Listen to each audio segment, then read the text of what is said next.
अस्सलामुअलैकुम। Programme night addition में हम आपको खुशामदीद कहते हैं। नाजरीन, आटा, चीनी, गंदम, पेट्रोल और बिजली के बहरान के बाद अब आवाम गैस बहरान के लिए तैयार हो जाए। मौसम सरमा में गैस का इस्तेमाल बढ़ जाने के बाद गैस की जो तलब और रसद, सप्लाई एंड डिमांड में वाज़ेह फ़र्क पैदा हो जाएगा, जिसका खमियाजा आवाम को लोड मैनेजमेंट की शक्ल में उठाना होगा। स्वीडन नॉर्दर्न गैस कंपनी के मुताबिक सर्दियों में 500 मिलियन क्यूबिक फीट से ज़ायद गैस के शॉर्टफॉल का सामना करना पड़ सकता है, जिसकी वजह से दिसंबर और जनवरी में गैस का बहरान जो है ये बढ़ेगा। माहिरीन के मुताबिक इस साल मौसम सरमा में सुबह के वक्त, दोपहर और शाम के औकात में सिर्फ 2 से 3 घंटे तक गैस मुयस्सर होगी। वज़ीर-ए-आज़म इमरान खान ने तो गुज़श्ता महीने ही इस बात का ऐलान कर दिया था कि इस साल सर्दियों में आवाम को गैस बहरान का सामना करना पड़ेगा। सुनिए ज़रा वज़ीर-ए-आज़म साहब ने ये नवीद कैसे सुनाई थी। गैस का जो ये सिचुएशन है, ये जो मैंने देखी है, मैं इसलिए अलार्म्ड हूँ क्योंकि मुझे नज़र आ रहा है इस सर्दियाँ में हमें प्रॉब्लम आना है, लेकिन अगली सर्दियाँ इससे बहुत बड़ा प्रॉब्लम आने वाला है। वज़ीर-ए-आज़म इमरान खान ने यह तो बता दिया कि गैस बहरान का सामना करना पड़ेगा, लेकिन ये नहीं बताया कि इस मतवक्के बहरान से निपटने के लिए हुकूमत की स्ट्रैटेजी क्या है, हुकूमत क्या करने जा रही है, हुकूमत लोड मैनेजमेंट का क्या प्लान बनाएगी। जबकि अगर कमर्शियल सार्फिन के लिए गैस बंद करने की सूरत में न सिर्फ मुल्क को मौशी तौर पर नुकसान होगा, बल्कि बिजली की फराहमी भी यकीनन मुतासिर होगी। बढ़ती हुई महंगाई की सूरत हाल में गैस बहरान भी हुकूमत के लिए एक बड़ा चैलेंज बनकर मुश्किलात पैदा करेगा।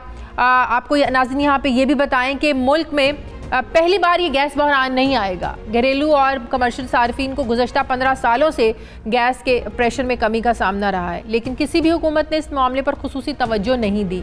दुनिया भर में पहले सनतों को कुदरती गैस फराहम की जाती है, जबकि डोमेस्टिक और कमर्शियल सेक्टर्स में LPG सप्लाई की जाती है, लेकिन पाकिस्तान में मामला इससे बिल्कुल उल्टा है।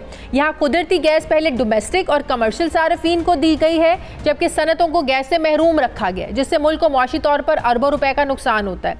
जबकि गैस फिर अलग से ज़ाया होती है, क्योंकि पाकिस्तान में घरेलू और कमर्शियल सेक्टर में लाइन लॉसेस की शरह 15 से 17% तक है, जबकि सनतों में यही शरह जो है ये सिर्फ 1% है। जबकि हुकूमत को लाइन लॉसेस की मद में सालाना 50 अरब रुपए के नुकसान को अलग से बर्दाश्त करना पड़ता है। मुल्क में सिर्फ 12 से 14% तक गैस को इस्तेमाल करने के ज़खायर मौजूद हैं। मुल्क में गैस की तलब को पूरा करने के लिए हुकूमत कोई पॉलिसी बना रही है, या गुज़श्ता हुकूमतों की तरह ये मामला भी हुकूमती जो है ना वो तरजीहात में शामिल नहीं, और सारा मुद्दा पिछली हुकूमतों पर ही डाला जाएगा। मैं बात करूंगी, मुझे ज्वाइन किया है वज़ीर-ए-आज़म के मुआविन खुसूसी बराए पेट्रोलियम नदीम बाबर साहब ने। अस्सलाम वालेकुम, बहुत बहुत शुक्रिया नदीम बाबर साहब आपका। नदीम बाबर साहब, गर्मियों में बिजली का बहरान तो सर्दियों में गैस का बहरान हर साल आवाम को मिलता है। वज़ीर-ए-आज़म इमरान खान भी कह चुके हैं कि इस साल हमें जो है ना वो सर्दियों के मौसम में गैस की कमी होगी। अब LNG जो हम इंपोर्ट करते हैं, इससे ज़ाहिर है गैस की जो किल्लत है, गैस की कमी है, ज़ाहिर है मुकम्मल तौर पर तो इसको आप पूरा नहीं कर सकते, मुकम्मल तौर पर ये ख़त्म नहीं होती है। अब मकामी तौर पर गैस की पैदावार क्यों कम है? अब जो डिमांड और सप्लाई में जो फ़र्क आ रहा है 500 मिलियन क्यूबिक फीट का, ये इस सीज़न में इसको ओवरकम करने के लिए, इस गैप को कम करने के लिए क्या स्ट्रेटजी आप लोगों के पास? जी शाजिया, सिलसिला ये है कि जो लोकल प्रोडक्शन होती है ना गैस की, उसका जो अमल है वो कम से कम 4 से 5 साल का है। जब किसी ब्लॉक को टेंडर करके अवार्ड किया जाता है तो जो कंपनियां उस पर काम करती हैं वो 4 से 5 साल मिनिमम लगते हैं उधर से प्रोडक्शन लेने में। अनफॉर्चुनेटली हुआ ये कि पिछली हुकूमत के 5 सालों के दौरान कोई भी नया ब्लॉक टेंडर नहीं किया गया। अब उसका इफ़ेक्ट अगले 5 सालों ने फेस करना है। तो हमारी जो प्रोडक्शन है, जो पिछले सालों में नए ब्लॉक्स अवार्ड ना करने की वजह से वो डिक्लाइन पे जा चुकी है, और मेजर डिक्लाइन है। सही। तो मैं आपको कोई अंदाज़ा देता हूँ, इस वक्त तकरीबन 7 से 9% योमिया सालाना हमारी जो प्रोडक्शन है वो डिक्लाइन हो रही है, जो पुरानी फील्ड्स हैं उनसे। और चूंकि नई फील्ड्स ऐड नहीं की गई, क्योंकि ये अमल आप समझ लें तकरीबन रुक गया पिछली हुकूमत के दौरान। अब वो जो डिक्लाइन है एक तरफ सप्लाई में और दूसरी तरफ डिमांड बढ़ती जा रही है, ये दोनों का जो गैप है इसको शॉर्ट टर्म में सिर्फ और सिर्फ LNG इंपोर्ट करके फिल किया जा सकता है। अब हम जो आगे डिमांड देख रहे हैं और जो हमें प्रोडक्शन नज़र आ रही है, उनके दरमियान जो गैप है वो दिसंबर और जनवरी में सुई नॉर्दर्न और सुई सदर्न दोनों सिस्टम्स को हम अगर मिला लें तो तकरीबन 450-500 million cubic feet a day की शॉर्टेज है। सही। अब ये क्यों शॉर्टेज होती है दिसंबर जनवरी में, उसका मैं आपको 2 नंबर दे देता हूँ जो बड़े सादा नंबर हैं जो लोगों को समझ आ जाएगी।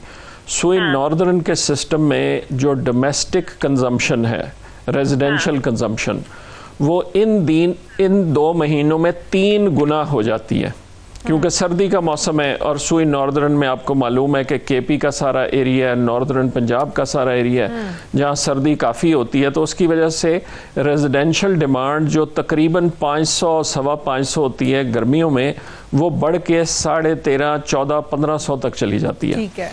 इसी तरह जो सुई साउथ का सिस्टम है उसमें कराची में तो बहुत ज़्यादा नुमाया फ़र्क नहीं आता, लेकिन क्वेटा और बलोचिस्तान के कुछ एरिया जो सुई सदरन में, उधर भी रेजिडेंशियल डिमांड तकरीबन 2 गुना हो जाती है सर्दियों में। तो इन 2 महीनों में हमें ख़ास तौर पे ये प्रॉब्लम आती है कि डोमेस्टिक डिमांड एकदम से जब स्पाइक करती है। अब बात ये नदीम बाबर साहब, एक तरफ हुकूमत जो है वो तामीराती सेक्टर को फ़रोग दे रही है, मराद दी जा रही हैं, तो अब गैस की इतनी कमी है, पहली बात तो ये क्या हुकूमत नए गैस कनेक्शन देने पर पाबंदी लगाने जा रही है? नंबर 2, अब जिस शॉर्टफॉल की हम बात कर रहे हैं, अगर ये शॉर्टफॉल बढ़ता है तो कॉम्प्रोमाइज़ किसको करना पड़ेगा, घरेलू सार्फिन को या कमर्शियल सेक्टर को कॉम्प्रोमाइज़ करना पड़ेगा?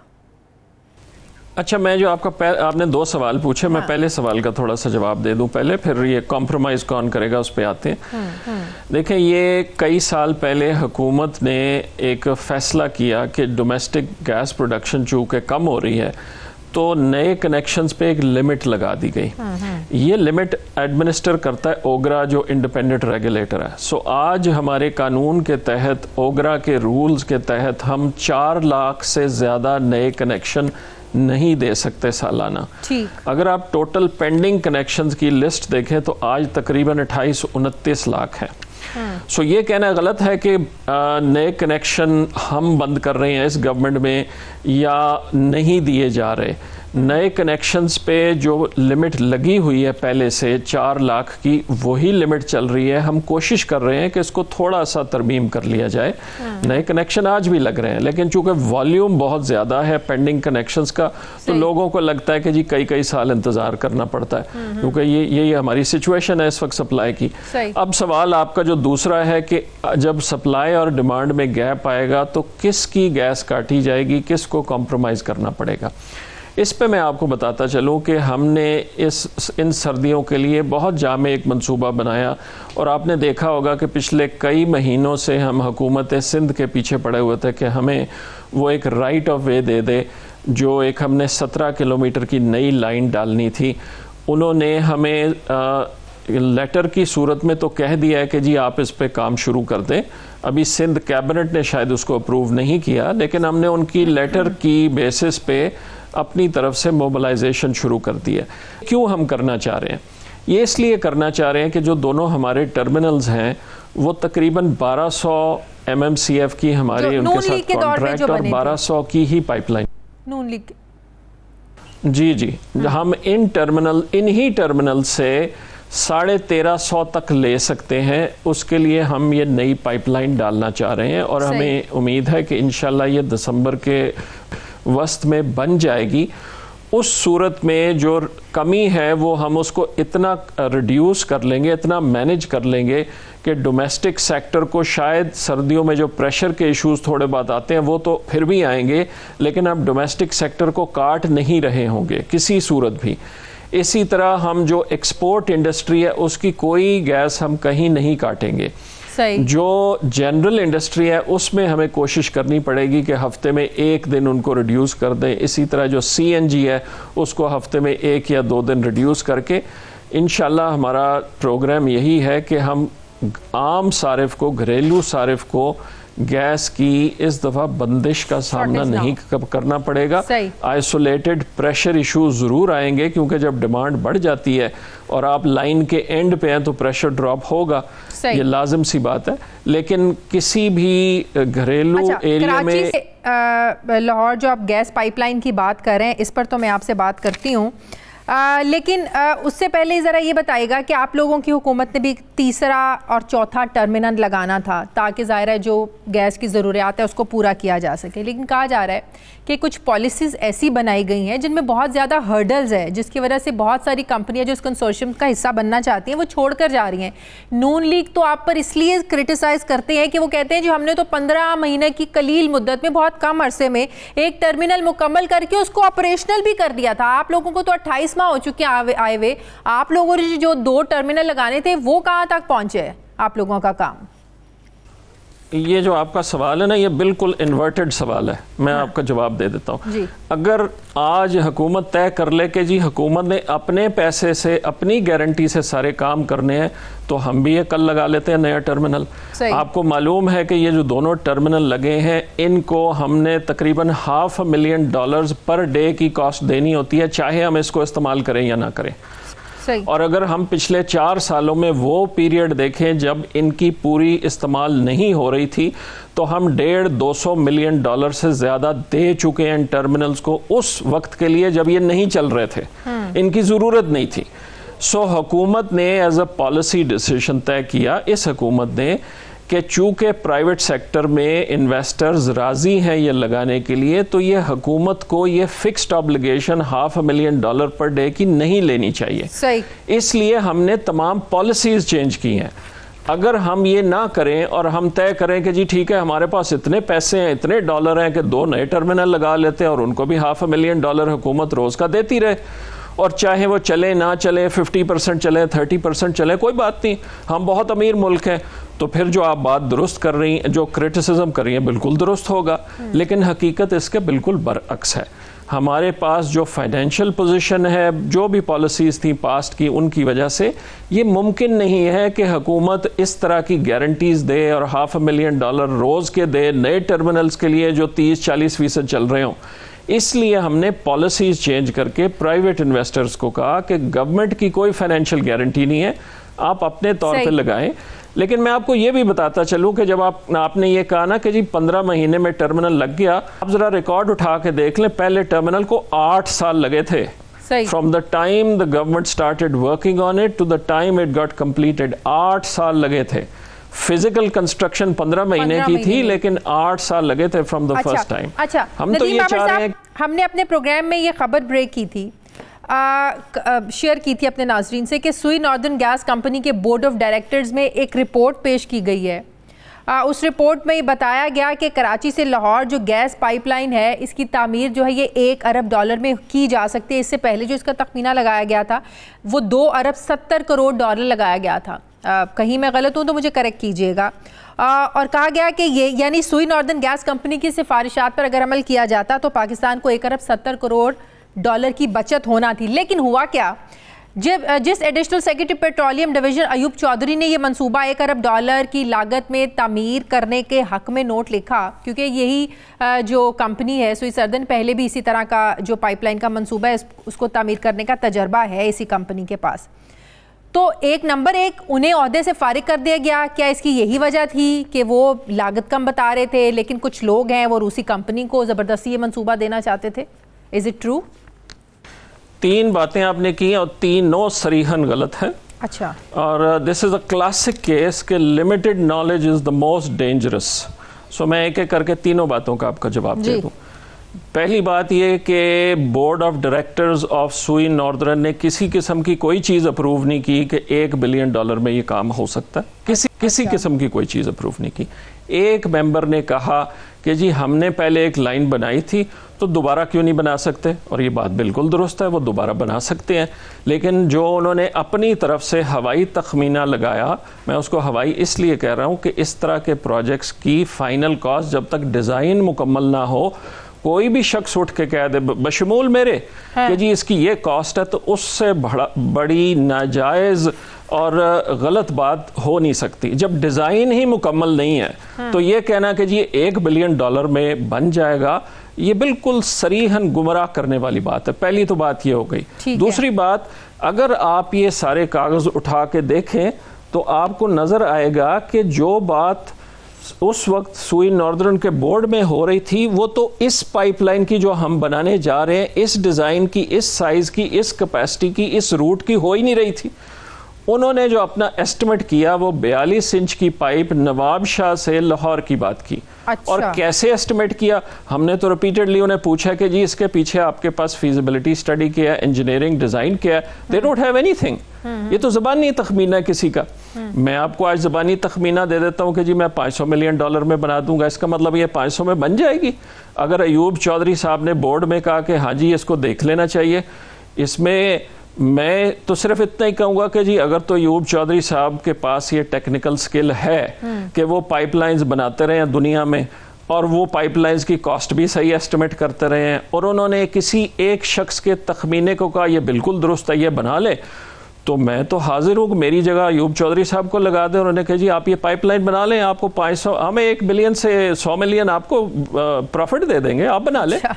सो ये कहना कि जी एलियन का SNGPL का तखमीना और हुकूमत उसको 2.7 में बनाने जा रही, इसीलिए तो पूछ मैं बता रहा हूँ ना। रशियंस की जो बात आपने की, ये रशियंस के साथ डायलॉग पिछली हुकूमत में 6 साल पहले शुरू हुआ था कि ये पाइपलाइन बनाई जाए। रशियंस के साथ कोई अग्रीमेंट नहीं है, लेकिन इंटर गवर्नमेंटल एक अंडरस्टैंडिंग है जो पहले की साइन हुई है हुकूमत पाकिस्तान और रशियन गवर्नमेंट के साथ। अब GIDC के ऑर्डर आने से पहले ये वही एग्रीमेंट की डिस्कशन चल रही थी जिसमें यह कहा जा रहा था कि रशियंस आए, इसको बनाएं और इसको फाइनेंस करें।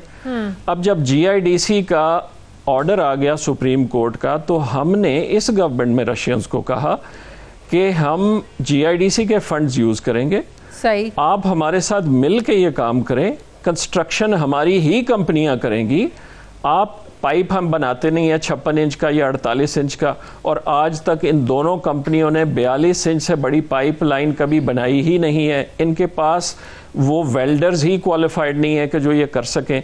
हमने इसके बावजूद कहा कि हम इन दोनों कंपनियों की टीम भेज के स्किल्स अपग्रेड करवा के। अयूब चौधरी साहब को फारिग किया गया, उसका इस मामले से कोई ताल्लुक नहीं है कि उन्होंने नोट लिखा कि ये $1 अरब में जो है ना वो बन सकता है, इससे कोई ताल्लुक नहीं है। मैं जवाब देने लगा ना। आपने सवाल किया, मेरा जवाब सुन ले।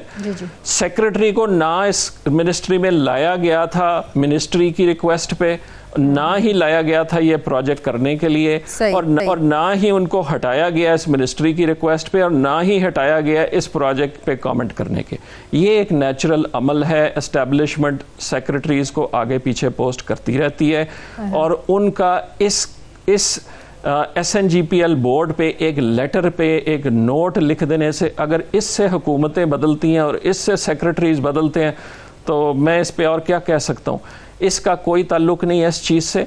और ये मैं ज़रूर कहूँगा, बांगे दोहल कहूँगा, कि अगर वो समझते हैं कि 56 इंच की 1300 किलोमीटर की पाइप $1 बिलियन में बन सकती है, 100 बिस्मिल्लाह, मैं अपनी जेब से जो मेरी जमा पूंजी है उनको दे दूंगा, आप आएँ और ये काम करें।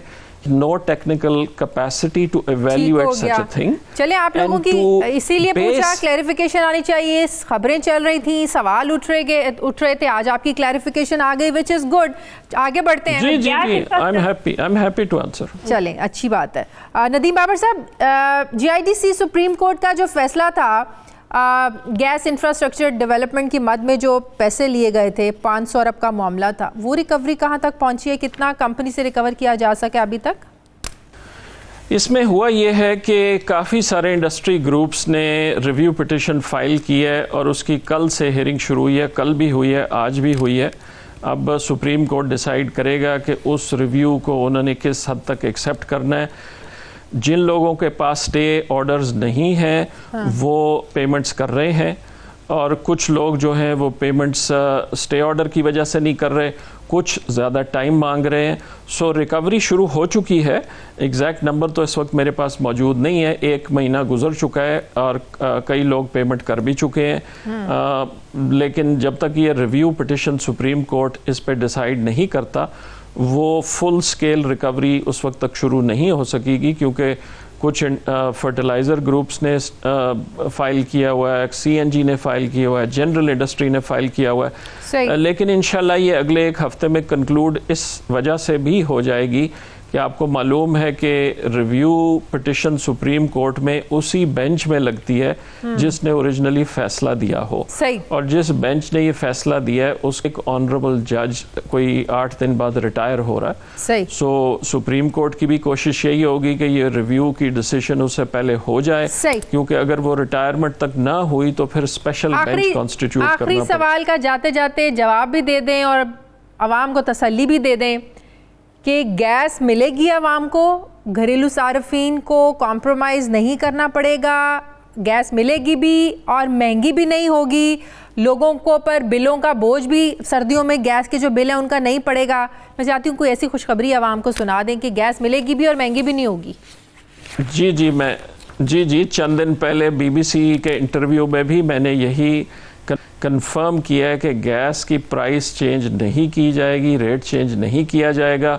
और ये काबीना से कोई 3 हफ्ते पहले इसकी अप्रूवल भी हो चुकी है कि गैस की प्राइस नहीं चेंज की जाएगी डोमेस्टिक कंज्यूमर्स के लिए, कमर्शियल के लिए।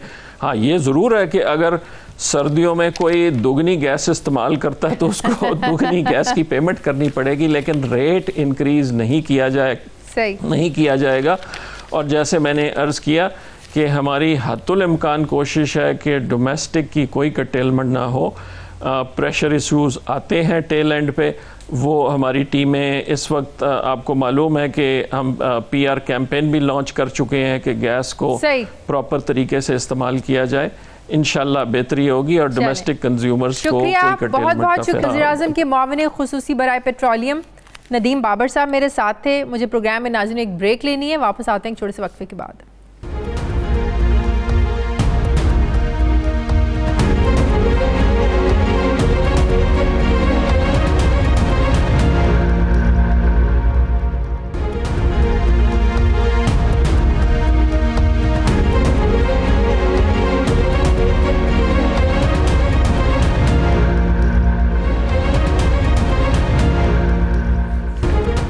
ब्रेक के बाद एक बार फिर से आपको खुशामदीद कहते हैं। नाजरीन, बढ़ती महंगाई, PDM के जलसों में हर्जा सराई, गंदम की इमदादी कीमत कम होने की दुहाई और अभिनंदन की रिहाई, इन तमाम मौज़ूआत पर आज कौमी असम्बली के इजलास में गर्मा गर्म बहस हुई। आज कौमी असम्बली का एक और हंगामा खेज़ इजलास हुआ। इजलास की कार्रवाई के दौरान पीपल्स पार्टी के रहनुमा आगा रफ़ीउल्लाह के रवैये पर डिप्टी स्पीकर कौमी असम्बली और अपोजिशन के दरमियान तल्ख जुमलों का तबादला हुआ, जिसके बाद डिप्टी स्पीकर ने आगा रफ़ीउल्लाह को असम्बली से बाहर निकाल दिया। जबकि इसी हंगामा आराई में वफाकी वज़ीर मुराद सईद की जानिब से एक करारदाद पेश की गई, जिसमें कहा गया कि ये ईवान पाकिस्तान डेमोक्रेटिक मूवमेंट के जलसे में आइन के आर्टिकल 251 के खिलाफ और हर्जा सराई की शदीद मजम्मत करता है। ये मुक़द्दस ईवान ऐसे बयानात और हर्जा सराई की शदीद मजम्मत करता है जिसमें आइन पाकिस्तान की तौहीन की गई। मुराद सईद की इस करारदाद पर वोटिंग कराई गई, जिसे ईवान की अक्सरियत ने मंजूर कर लिया।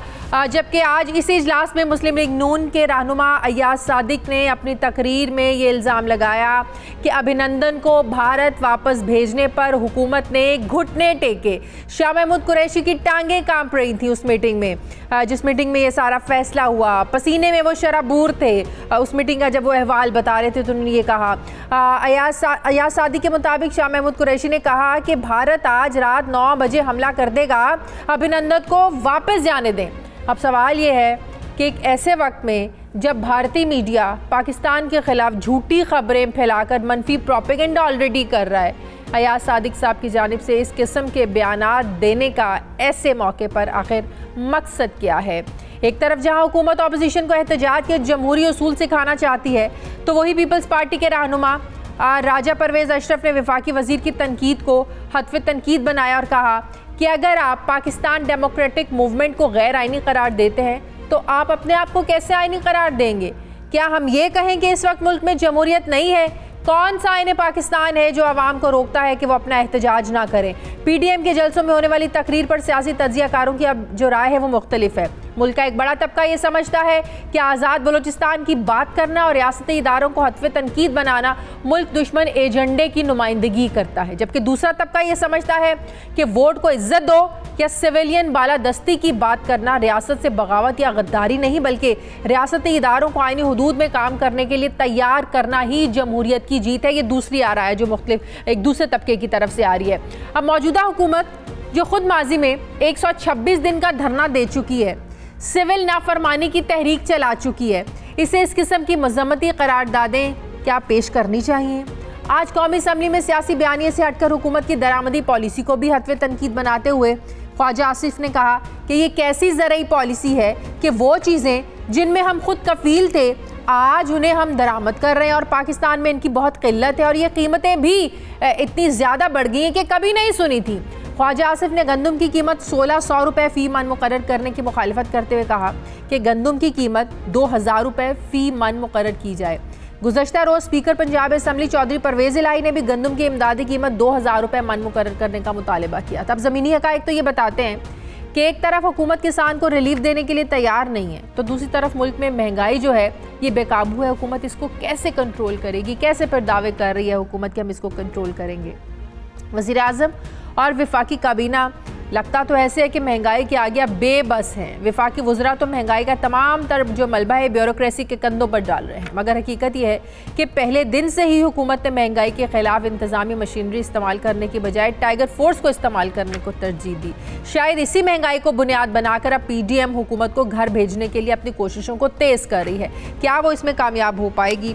मैं बात करूँगी, मुझे ज्वाइन किया है वफाकी वज़ीर बराए एंटी नारकोटिक सेनेटर आज़म सवाती साहब ने। अस्सलाम वालेकुम, बहुत बहुत शुक्रिया आज़म सवाती साहब आपका। आज़म सवाती साहब, ये पिछले कुछ दिनों से पार्लियामेंट के सेशंस में जो कुछ हो रहा है, क्या पार्लियामेंट ऐसे हालात में चल पाएगी? होना तो ये चाहिए कि जो महंगाई की सूरत हाल है, ऑपोजिशन और हुकूमत दोनों तरफ से महंगाई को ख़त्म करने की उधर से तजावीज़ आ जानी चाहिए और हुकूमत को सुनना चाहिए और हल निकालना चाहिए, नंबर 1।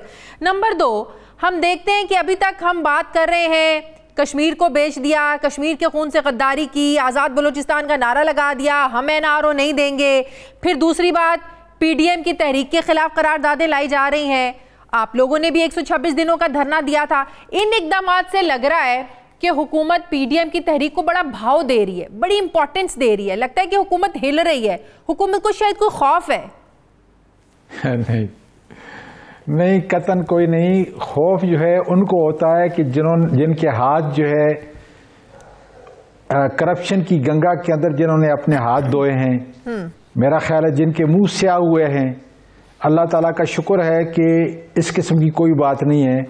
हमें अगर इस वक्त सिर्फ फिक्र है तो वो है महंगाई की, जो हमने हर सूरत में उसको ठीक करना है और उसकी बहुत सारी वजूहात है। अगर मेरा कोई अपोजिशन का भाई ये कहता है कि पिछले औकात को न देखे जाओ, इसकी वजूहात को न देखे जाओ, तो फिर तो आप कभी फैसला नहीं कर सकेंगे। आखिर अगर 3 दिहाइयों में उन्होंने हुकूमत की है और मुल्क की मईशत को जिस दिगर पे लेके गए हैं, जिस तरीके से हमें मिला था, उसके बाद जो हमने करेक्शन की, देखें कभी भी किसी चलते हुए निज़ाम को जो 3 दिहाइयों का निज़ाम है उसमें अगर आप रिफॉर्म लेके आते हैं तो जाहिर है कि वो इंतहाई तकलीफ देह है, इंतहाई सुस्त रफ्तार है। ब्यूरोक्रेसी आप समझते हैं कि आपको ऐसे ही जो है तब्दीलियां करने देगी, ऐसे ही रिफॉर्म करने देगी। तो इसलिए जो है कम से कम हमें ये देखना चाहिए, या तो ये है कि एक डिक्टेटरशिप हो, बिल्कुल जमहूरियत ना हो, कि जिसके अंदर जो है जिस तरीके से मलेशिया ने, जिस तरीके से दूसरे ममालिक ने, सिंगापुर, क्योंकि कुछ वज़रा ब्यूरोक्रेसी पर मलबा डाल रहे हैं। नहीं, अब देखें ना, जो बुनियादी चीज है कि काम करने वाले आगे ब्यूरोक्रेट्स हैं, एडमिनिस्ट्रेशन है। जाहिर है कि एडमिनिस्ट्रेशन को ठीक करने के लिए हमें वक्त लगता है, सिर्फ इतनी सी बात है। और लेकिन पॉलिसीज तो इसको इंशाल्लाह ताला हम महीना 2 महीने के अंदर देना है, वो ब्यूरोक्रेसी ने नहीं देना। बिल्कुल करनी है रिलीफ हर सूरत में। मैं कतन ये नहीं कहता कि किसी और ने देना है।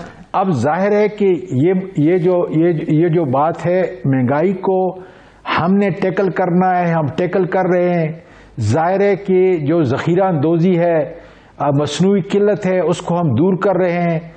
आपके नाजरीन को मैं ये कह दूं कि इस वक्त चीनी, इस वक्त जो है आटा, गंदम, ये सारी चीज़ें जो हैं मार्केट के अंदर, पाकिस्तान के अंदर हमारी ज़रूरियात से ज़्यादा है।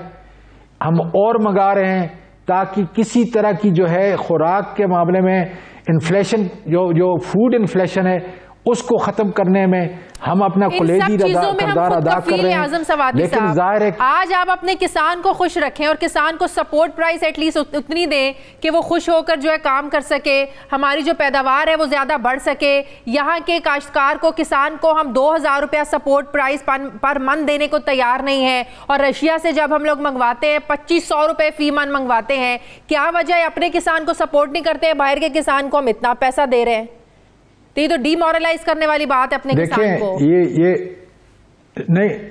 ये एक खास फार्मूला है, और जाहिर है कि प्राइस फिक्स करने के लिए हमें सूबाई हुकूमतों की मावनत की ज़रूरत है। हमें सूबाई हुकूमतों ने जो हमें फिगर्स दिए हैं हम उनको देख के, और सिंध ने तो दिए ही नहीं है क्योंकि वो तो इंटरेस्टेड ही इसके अंदर नहीं है। वो तो चाहते हैं कि जितनी भी महंगाई हो, जितना भी जो है मतलब लोग सड़कों पे निकलें इस महंगाई की वजह से, ये या जमहूरियत जो है उसको लपेटा जाए, वो तो इसी चक्कर के अंदर है। लेकिन बाकी जो है 3 सूबों ने अपनी अपनी आरा जो है दी है, उसको बाकायदा तौर पे जो यहाँ पे हमारी कमेटी है उसको देखा है। आप यकीन करें कि इमरान खान साहब मेरा ख्याल है कि दिन में 1 से 2 मीटिंग इसके ऊपर करते हैं, और मुख्तलिफ तरीकों से जो है चीफ मिनिस्टर को कहते हैं, डिस्ट्रिक्ट की जो एडमिनिस्ट्रेशन है उसको कहते हैं, डिवीजन की जो एडमिनिस्ट्रेशन है उसको हिदायत जारी करते हैं।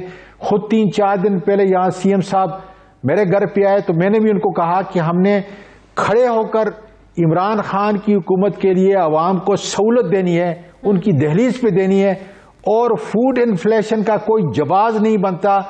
अगर किसी ने गलती की है उसको करेक्ट करना है, और जितना जल्दी करेक्ट कर सकें उतनी हमारी नेक नामी को गुड गवर्नेंस का जरिया होगी। बड़े जोश खरोश से हमने उतारी थी टाइगर फोर्स मैदान। नहीं, देखें टाइगर फोर्स जो है उसका काम महंगाई को कम करना नहीं है, उसका काम जो है मसनूई किल्लत, जखीरा अंदोजी, जितने लोग जो है इस मुल्क के आम आवाम के मुफादात के खिलाफ काम कर रहे हैं, वो एडमिनिस्ट्रेशन के हाथ बटाना है।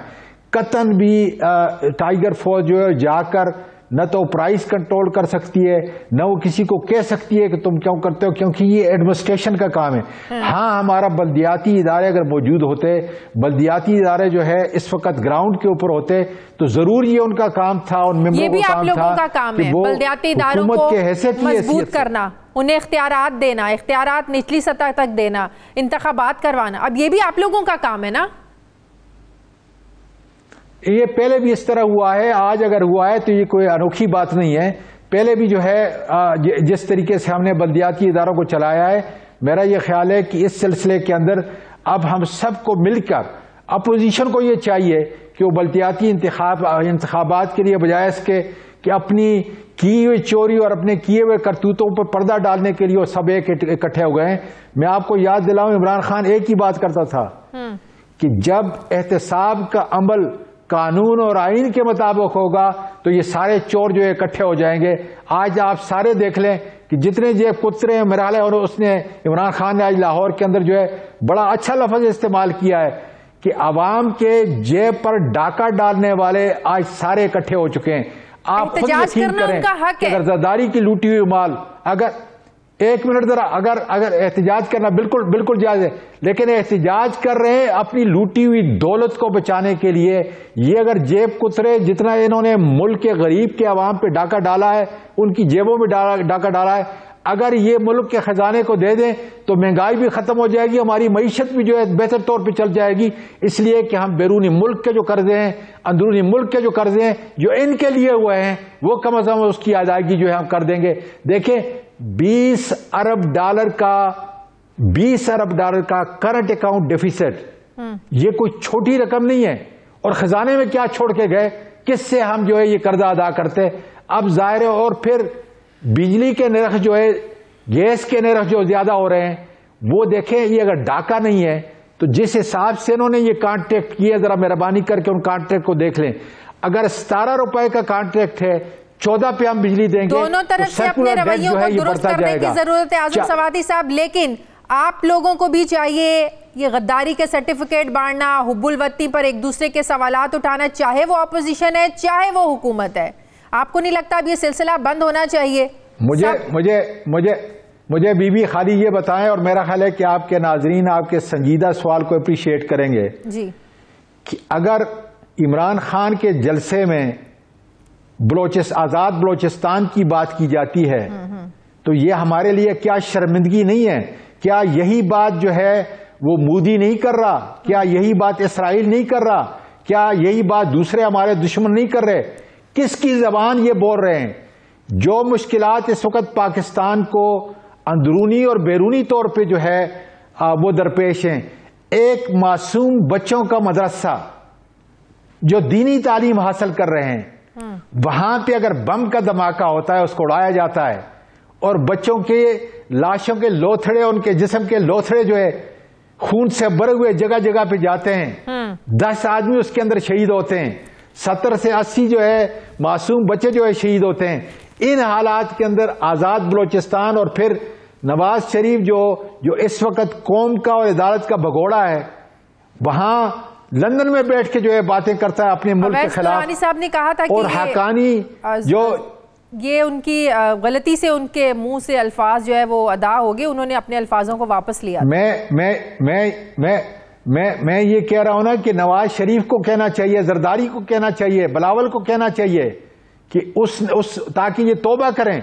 सही। इस किस्म के अल्फाज जो है कम से कम एक आम जलसे के अंदर ये करके, और फिर हमारे दिफाई इदारों के सरबराहान का नाम ले लेकर मैं इसकी शदीद मुज़म्मत करता हूं। पाकिस्तान का हर फर्द, मेरा ये ख्याल है कि लीबिया से, इराक से, इन ममालिक से हमें सबक लेना चाहिए, शाम से हमें सबक लेना चाहिए।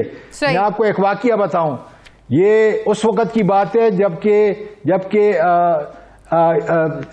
जबकि सऊदी अरब में किंग फाहद की हुकूमत थी। उसने एक बहुत बड़ी मजलिस के अंदर जो है वाशिंगटन के अंदर कहा कि हमारा वाशिंगटन जो है वो दमिश्क है, इसलिए कि वहां पे फौज थी। आज देख लें, इन्हीं बातों की वजह से आज दमिश्क कहाँ है?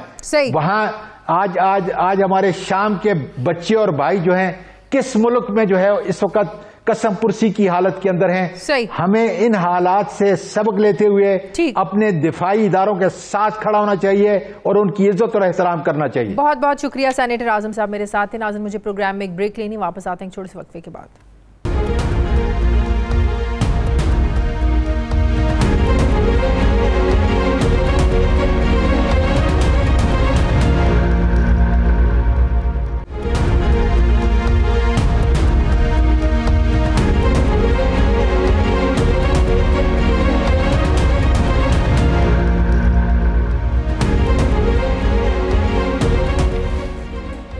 ब्रेक के बाद एक बार फिर से आपको खुशामदीद कहते हैं। नाज़रीन, आज वज़ीर आज़म लाहौर आए, उन्होंने लाहौर में आकर जो तकरीर की उसमें एक बार फिर से उन्होंने अपोजिशन को आड़े हाथों लिया और कहा कि कोई नहीं बचेगा, सबका एहतसाब होगा। पहली बार ये लोग समझ रहे हैं कि ऐसा वज़ीर आज़म आया है जो किसी को नहीं छोड़ेगा, जिस निज़ाम में सज़ा जज़ा ख़त्म हो जाए, जो है ना वो म्यार जो है वह तनाज़ुली का शिकार हो जाता है। बड़ी उन्होंने अपोजिशन पर आज तनकीद के निश्तर जो है ना वो बरसाए। एक बार फिर से मुझे ज्वाइन किया है मलिक अहमद ख़ान साहब ने, मुस्लिम लीग नून के रहनुमा है। अस्सलाम वालेकुम, बहुत बहुत शुक्रिया मलिक अहमद ख़ान साहब। इससे पहले के सवाल की तरफ जाऊँ, मैं वज़ीर आज़म साहब का वो स्पेसिफ़िकली मैंने वो उनका वो एक शॉर्ट कटवाया है ताकि मैं आपको सुनवा सकूं कि जितने मर्ज़ी जलसे कर लें, जितनी मर्ज़ी तहरीकें चला लें, जितना मर्ज़ी एहतजाज कर लें, वज़ीर आज़म साहब अपने मौक़िफ़ पर डटे हुए हैं। जो बयानिया उनका कल था वही बयानिया उनका आज है। ज़रा प्ले कीजिएगा। सारे जेब कुतरे एक स्टेज पे खड़े होकर शोर मचाते हैं, जी तबाह हो गया, मारा गया, मुल्क तबाह हो गया। पहली दफ़ा उनको नज़र आ रहा है कि उन्होंने जो इस मुल्क में चोरी की, जो मुल्क से गद्दारी की, उनका एहतसाब होगा। और वो एक ऐसा प्राइम मिनिस्टर आया जो आप जो मर्जी कर ले, वो ब्लैकमेल नहीं होने लगा। और इंशाल्लाह आप ये देखेंगे, ये मेरी बात मान लें, ये सारे जो 30 साल से इस मुल्क में बार बार इन्होंने बारियां ली हैं, ये सब इकट्ठे उसी तरह ही हैं जिस तरह वो हॉस्पिटल में छोटा सा माफिया इकट्ठा हो जाता है, चेंज नहीं आने देता। जी मलिक अहमद खान साहब।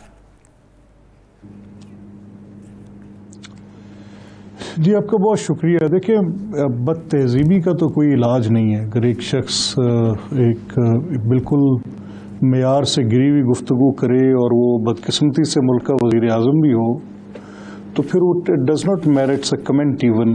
ये एक ऐसे शख्स की गुफ्तगू है जो बिल्कुल इस काबिल भी नहीं है कि उस पर वज़ीर आज़म पाकिस्तान की गुफ्तगू है ये। और अगर ये वज़ीर आज़म पाकिस्तान की गुफ्तगू है तो ये बदकिस्मती है कि ये वज़ीर आज़म हैं। और ये बाज़ औक़ात ऐसा नहीं होता कि हर साहिब दस्तार जो है वो साहिब इज़्ज़त भी होता है। बाज़ औक़ात ये फ़र्क निकालना पड़ता है। और हम पहले एक बात सुनते थे, गालिबन मुझे इसकी कभी समझ नहीं आई थी कि जब ये कहा जाता है कि ओहदे जो हैं वो ओहदे इसलिए अफराद से ओहदे होते हैं या ओहदे अफराद से होते हैं, तो ये एक फ़र्क निकालने की बात थी। कोई ओहदा बड़ा या छोटा उसके ऊपर बैठे फ़र्द की बुनियाद पे होता है। अगर आप वज़ीर आज़म के ओहदे पे इमरान खान को बिठा दें तो वज़ीर आज़म को ओहदा बहुत छोटा लगने लगेगा। और वो क्यों लगना लगेगा, मैं कोई उनसे किसी बायस की बुनियाद पे नहीं कह रहा, मैं इसलिए कह रहा हूँ कि उनकी एक गुफ्तार जो है वो आपके सामने है कि वो हमेशा तहकीर अमेज़ रवैया और ऐसे जुमले, पैगाम एक ही होता है हर बार, छोड़ना नहीं आप लोगों को, किसी को नहीं छोड़ना, एक पैसा निकलवाएं। उसमें पैगाम नहीं है। देखिए, अच्छा इससे क्या होता है कि इससे ये तासुर कि ये प्रोसिक्यूशन नहीं परसिक्यूशन है ज़्यादा मजबूत होता है। इससे ये तासुर कि इनका मुकदमा अदालत में नहीं है जो कि इस काबिल हो कि जिस पे किसी को कोई सज़ा हो, वो ज़्यादा इस पे ज़ोर देते हैं कि एक प्रोपोगेशनिस्ट रिजीम एक सिर्फ बयानिए पे ज़ोर दे के और इतनी तवातर के साथ झूठ बोलें और बोलते ही चले जाएं कि वो सच मालूम होने लगे। तो इस नज़रिए पे कारबंद रहते हुए वो रोज़ ये अपनी जिस जगह पर भी जाते हैं इस तरह के बयानात दागते हैं। और जितनी दफ़ा इमरान खान ये कहते हैं कि ये मैं छोड़ूंगा नहीं, मैं पकड़ के रखूंगा, मैं ऐसा करूंगा वैसा करूंगा, उतनी ही शिद्दत के साथ पाकिस्तान के अवाम में ये तासुर ज़्यादा उभर रहा है कि ये मुकदमात जो हैं बदनीति पर मबनी हैं। इसके पीछे इनके अपने सियासी मुफादात यानी पॉलिटिकली मोटिवेटेड मुकदमात हैं। ये लेकिन वो मुकदमात इन्होंने तो नहीं बनाए, तहरीक इंसाफ की हुकूमत ने तो नहीं बनाए। नहीं, देखिए और किसने बनाए, इन्होंने बनाए। किसने बनाए? मैं आपको इस चीज की वाज़ेह दलील और सबूत देता हूँ। आप देखें, मैं एक एक मुकदमे की आपको तफसील बताता हूँ जी। देखें ना कि ये जो पिटिशंस थी इनिशियली, आप ले लें कि जो शहबाज साहब की गवर्नमेंट पे 56 कंपनीज का आपने बड़ा शोर और चर्चा सुना होगा कि जी पब्लिक सेक्टर कंपनीज बना दी और उसके अंदर इतने अरबों रुपए की करप्शन हो गई। साफ पानी का केस, इनके पीटीआई के लोगों की पिटिशन थी, दरख्वास्त थी लाहौर हाई कोर्ट में। आज उसका फेट क्या हुआ? क्या ये इंजीनियर कमरुज़्ज़मा के वो जो माँ उनको उन्होंने कैद में रखा 11 माह, वो ये वापस कर सकते हैं? इनके पास हैं ये। आज जब ये कह रहे हैं कि हमने गलत तफ्तीश की, यानी एक मुकदमा आपके पास आया और आपने ज़रूरी समझा कि आप एक इंजीनियर कमरुज़्ज़मा जैसे अपराइट ऑनेस्ट एक अच्छे आदमी को, एक साबका हमारे इंडिपेंडेंट इदारा है, उसको हुकूमत तो गाइड नहीं करती है ना, हुकूमत की डायरेक्शन से तो नहीं चलता ना। बिल्कुल नहीं। उसकी इंडिपेंडेंस उस दिन ख़त्म हो गई कि जब आपने ये फैसला कर लिया कि आप सियासी तौर पे इन तफतीश को कंट्रोल करेंगे और आपका फैसला ये होगा कि आपने उसके लिए एक वज़ीर मुकर्रर करना है और आपकी कैबिनेट में एक पोर्टफोलियो होगा जो मिनिस्ट्री ऑफ इंटीरियर के नीचे एक एसेट रिकवरी यूनिट के नाम से काम करेगा और शहजाद अकबर उसके ज़िम्मेदार होंगे और उसके ऊपर आप अपना पॉलिटिकल कंट्रोल प्रोवाइड करेंगे। यानी आपकी कैबिनेट में पाकिस्तान की तारीख में सुप्रीम कोर्ट के फैसले भरे पड़े हैं जिसमें यह कहा गया कि ना जुडिशरी इन्वेस्टिगेशन एक स्टैट्यूटरी राइट है और उसकी इंडिपेंडेंस के ऊपर फोकस किया गया और बार बार ये तौर पे कहा गया कि उसके ऊपर किसी और का कोई कंट्रोल नहीं होगा। वो एक स्टैट्यूटरी राइट है, कानूनी हक है उस तफ्तीशी अफसर का कि वो अपनी आज़ादाना राय कायम करे। यहाँ पर राय कैसे आज़ादाना कायम हो सकती है और नैब इंडिपेंडेंट कैसे हो सकता है कि जबकि उसके ऊपर कंट्रोल प्रोवाइड करने के लिए शहजाद अकबर बैठे होंगे और शहजाद अकबर उन इन्वेस्टिगेशंस को मॉनिटर कर रहे हैं और वो इन्वेस्टिगेशन शहजाद अकबर साहब को आगे लगा। एब्सोल्युटली ये बिल्कुल देखें, ये मैं नहीं कह रहा हूँ, ये तो बार बार मैंने सिर्फ मेरे कहने को आप छोड़ दें, इस पर तो आप देखें कि अब सुप्रीम कोर्ट जो हम 2, 2.5, 3, 4 साल से शोर मचा रहे थे, अब तो सुप्रीम कोर्ट ने अपनी जजमेंट्स में हमारे उस पॉइंट को वैलिडेट कर दिया और यहाँ तक भी कहा कि बगैर प्रोसीड ऑफ क्राइम के आप लोगों के प्राइवेट बिजनेसेस के पीछे झांकते हैं और उनकी उन ट्रांजैक्शंस की डिटेल लाकर आप एक बयानिया तरतीब देने लग फर्क पड़ते हैं। यानी 10 साल में अगर आप किसी शुगर मिल कंपनी का 10 साल के उनके अकाउंट्स उठा लें तो ऑब्वियसली उस शुगर मिल की जो टोटल ट्रांजैक्शंस होंगी वो कुछ चंद 100 करोड़ पर मुश्तमिल होंगी, वो कुछ अरब रुपयों में गिनी जाएंगी। तो फिर डिस्कस कर लेते हैं कि पार्लियामेंट में इस वक्त जो मसला डिस्कस होना चाहिए, मैंने हुकूमती नुमाइंदे से भी यही सवाल पूछा, वो इस वक्त जो हुकूमत को चैलेंज है महंगाई, आप लोगों को भी इसी पर बात करनी चाहिए। लेकिन पार्लियामेंट में हम देखते हैं हुकूमत हो या अपोजिशन, दोनों तरफ से गैर जिम्मेदारी, गैर संजीदगी का मुजाहरा किया जाता है, एक दूसरे पर गद्दारी के इल्ज़ामात लगाए जाते हैं। ख्वाजा आसिफ उठते हैं, कहते हैं कश्मीर का सौदा कर दिया, कश्मीर का खून बेच दिया। मुराद सईद साहब आते हैं, वो और इल्ज़ामात लगाना शुरू हो जाते हैं, वो बलूचिस्तान की बातें करना शुरू हो जाते हैं। फिर अयाज सादिक ने आज जो बात की, उन्होंने अभिनंदन के हवाले से जो बात की, बड़ा सेंसिटिव मामला है। उन्होंने जो शाह महमूद कुरैशी के साथ जो सारी मीटिंग का हवाल जिसमें फैसला हुआ कि अभिनंदन को भेजना है, उन्होंने तो ऐसी वो बातें कर दी, हसास नौयत की बातें। ऐसे मामले पर आपको लगता है कि पार्लियामेंट के फ्लोर पर ऐसे मामलात को इस तरीके से ओपनली डिस्कस करना चाहिए ऐसे वक्त में जब ऑलरेडी जो हमारा दुश्मन है भारत, वो मनफी प्रोपेगेंडा कर रहा है अपने मीडिया के जरिए गलत खबरें फैलाकर? अच्छा देखिए, ये मुझे इस हद तक तो कहने की इजाज़त दें कि पार्लियामेंट का फ्लोर बुनियादी तौर पे सेंसिटिव मामलात को ही डिस्कस करने के लिए कि आपने जो इतने बड़े फैसले किए हैं, यानी आपने अगर एक कैप्टिव लिया है और वो कैप्टिव आपके मुल्क में, आपकी टेरिटरी में घुसकर आपके जंगी जहाज़ के साथ आके दुश्मन मुल्क का आपके मुल्क पे हमला करते हैं और उसका एक पायलट आप पकड़ते हैं, ये सेंसिटिव मामलात पे बात करने के लिए पार्लियामेंट है। लेकिन ये कहने के लिए कि हमने घुटने टेक के भारत को दिया अभिनंदन, पायलट वापस भेजा, घुटने टेक दिया मुझे प्लीज मुझे इसकी सेंसिटिविटी ये डिमांड करती है कि प्लीज आप मुझे इस पे अपना आर्गुमेंट कंप्लीट करने दें, क्योंकि गालिबन शायद पार्लियामेंट में भी यही हुआ। जैसे मैं और आप बात कर रहे हैं और मेरी बात ख़त्म होने से पहले ही अगर आप मुझसे अगला सवाल पूछेंगी तो गालिबन जो पार्लियामेंट की मैंने आज प्रोसीडिंग देखी तो उसमें यही हुआ कि तरकी बतरकी जवाब आए, बरजस्ता जुमलों के चक्कर में वो बात होगी जो कि नहीं होनी चाहिए थी।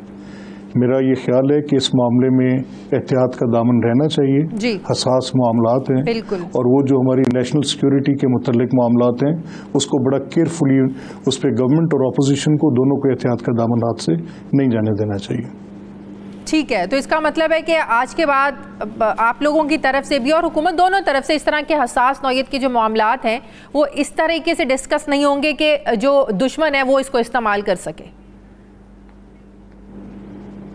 ये देखिए, मेरी प्राइड है, ये मेरी अफवाज की जो इस मुल्क की सरहदों की हिफाजत, मेरी पार्लियामेंट के अंदर की गई बात, मेरी हुकूमत की तरफ से किए गए फैसले, मेरी अपोजिशन की तरफ से की गई तनकीद, इन सब चीज़ों को मैंने अपने लिए एक निज़ाम ज़िंदगी के तौर पे कबूल किया है। मैं इसके अंदर एक ग्रेस, एक डिग्निटी डिमांड करता हूँ और एक पाकिस्तानी की हैसियत से, एक पॉलिटिकल पार्टी के एक्टिविस्ट की हैसियत से, एक असेंबली के रुकन की हैसियत से मेरी ये ख्वाहिश होगी कि हमारी हर चीज़ में तौकीर हो, बेतौकीरी ना हो। ठीक है, थैंक यू वेरी मच, बहुत बहुत शुक्रिया। मुस्लिम लीग नून के रहनुमा मलिक मोहम्मद अहमद खान साहब मेरे साथ थे। नाज़रीन, हमारे प्रोग्राम का वक्त खत्म हो गया। प्रोग्राम के लिए आप हमें फीडबैक ज़रूर दीजिएगा। मुझे इजाज़त दीजिए, अपना ख्याल रखिएगा। अल्लाह हाफ़िज़।